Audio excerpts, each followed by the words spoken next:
Municipal council రసభాసగా మారింది. ఒకరిపై ఒకరు తీవ్ర విమర్శలు చేసుకున్నారు. రాజీనామా చేసి పార్టీ మారండి అంటూ టీడీపీ కౌన్సిలర్లపై వైసీపీ కౌన్సిలర్లు ఫైర్ అయ్యారు. కౌన్సిల్ సమావేశంలో వైసీపీ కౌన్సిలర్లు వార్డులోని సమస్యలు లేవనెత్తారు. ఈ సందర్భంగా వైసీపీ కౌన్సిలర్లకు ఇటీవల పార్టీ మారిన కౌన్సిలర్లు బల్లలు చరిచి మద్దతు తెలిపారు. పార్టీ మారి మద్దతు ఇవ్వడం కాదు, పదవికి రాజీనామా చేయాలని వైఎస్ చైర్మన్ నజీర్ డిమాండ్తో తీవ్ర ఆగ్రహం వ్యక్తం చేశారు టీడీపీ ఫ్లోర్ లీడర్ దయాసాగర్.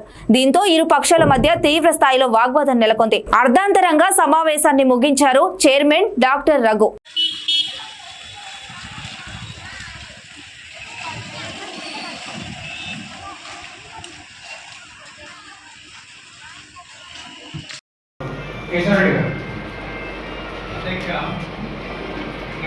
అయితేనేమి ఫైనాన్స్ 15-14 ఫైనాన్స్ అయితేనేమి 71 లక్షల అధ్యక్ష.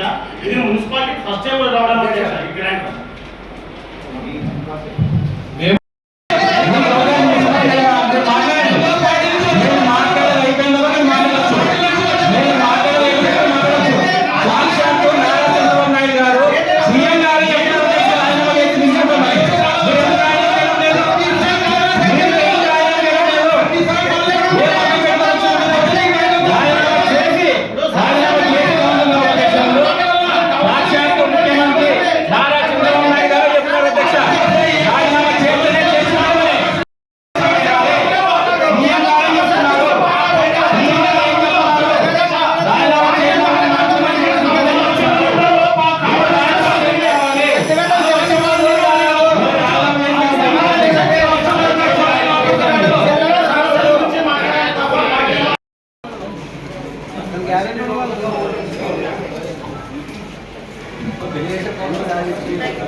Gracias.